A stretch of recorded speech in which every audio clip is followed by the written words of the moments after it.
everyone, it's me, Angel. Welcome sa aking YouTube channel. Atensyon po sa ating mga solo parent dyan. Ang video na ito ay para po sa inyo. Dahil pag-uusapan po natin dito ang expanded solo parent benefits under RA 11861. So mga benepisyo po ng ating mga solo parents. Take note lang po ha, para po makapag-avail kayo sa mga benefits na babanggitin ko po dito, dapat po meron po kayong solo parent ID. Kung wala ka pang solo parent ID, mag-apply ka na po. Kumuha ka na dyan sa inyong LGU or sa MSWDO or Municipal Social Welfare and Development Office. Number 1 po na benefits as a solo parent sa Pilipinas, parental leave. Ito po ay 7 days leave with pay. Again, ang tawag po dito ay parental leave ha. So dapat po employed ka po dito dahil i-avail mo to sa iyong company. Regardless of your employment status, basta naka 6 months, at least naka 6 months ka na sa iyong company ngayon. At dapat po, syempre, itong parental leave, kapag gagamitin mo to, ang reason mo dapat dito ay due to parental care. Let's say, for example, nilagnat yung anak mo, sasamahan mo yung anak mo, all related po sa anak mo, guys. Hindi po pwedeng, ma'am, magbakasyon ako. So, hindi pwede yon, okay? Itong 7 days parental leave with pay, dapat ang reason mo dito ay related sa parental care. Related po sa anak mo.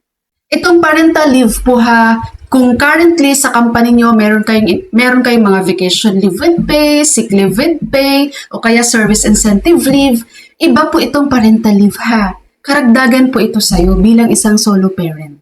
Number 2, flexible work arrangement. Ini-encourage po ang ating mga employer na mag-provide ng flexible work arrangement para sa kanilang mga solo parent employee. Pero guys, take note lang po, hindi po nire-required si employer dito. Ini-encourage lang sila. So, nasa employer pa din, nasa company pa din, paano sila mag-provide or paano nila i-handle ang work arrangement pagdating sa kanilang solo parent employee. Number 3, ang ating pong mga solo parent ay meron po kayong monthly cash subsidy. Ito po ay 1,000 pesos na ina-avail sa inyong LGU. Okay, kaya po, kung hindi mo pa ito alam, pumunta ka lang sa LGU nyo dyan, i-inquire mo po itong cash assistance or cash subsidy sa mga solo parent kung paano ka po niyan makakapag-avail. Number 4, educational assistance. Sa mga solo parent natin dyan guys, mag-inquire po kayo sa CHED and TESDA dahil priority po nila ang magbigay po ng scholarship doon sa mga anak ng solo parent. Number 5, PhilHealth coverage. Ito po ay automatic PhilHealth coverage. Doon po sa may mga earning below poverty threshold. Number 6 po, discounts and VAT exemptions. Ito naman guys, medyo mahirap lang to magagamit, no? Kasi para lang to sa mga solo parents earning an annual income na 250,000 and below, no? Pag yun yung income mo, 250,000 and below sa isang taon. So, makakapasok ka dito sa 10% discount and VAT exemption doon sa mga baby essentials. At kasama rin po dito guys, yung medical and dental services, school supplies, and more. So, kapag pasok yung earnings mo sa ganyan, no, nasa minimum ka lang, so, gamitin mo yung discounts mo bilang isang solo parent. Take note ha, dapat lagi po kayo may solo parent ID kasi kailangan nyo po talaga yan sa mga transactions nyo. And number 7, the last but not the least, livelihood programs. Yung mga solo parent natin dyan guys na wala pong regular na trabaho or mayroon kayong regular na trabaho guys pero gusto nyo pang madagdagan yung earnings nyo, mag-inquire po kayo guys sa mga training ng DOLE, DTI, and TESDA. Nagbibigay yan sila ng may mga access training kayo dyan with regards to livelihood na makakatulong po sa inyo bilang isang solo parent.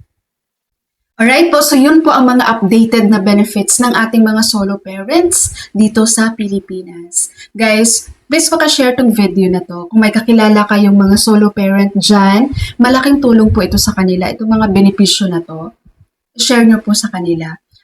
Especially guys sa ating mga employees. Kasi marami ditong mga employees na solo parent, pero hindi na to napapansin yung mga benefits na to, yung mga karapatan nila, yung mga rights nila. Dahil, meron naman silang regular na kita, maayos yung kita nila buwan-buwan. Pero alam nyo guys, meron kami before employee na mataas yung posisyon niya, malaki yung sahod niya, ina-avail niya talaga to guys, ang solo parent benefits. Hindi niya to pinalalagpas. Alright, so bago ko po end ang ating video for today, guys, bilhan nyo naman ako ng ating pabango sa mga hindi pa dyan nakatry. Ito po ay Sweet Night brand. Meron tayong pambabae at panlalaki. Ang link po ng mga products na to, nandyan lang po sa title ng aking video. I-click nyo lang po yan. Okay, so that's all for my video for today. Thank you so much for watching everyone. God bless you all.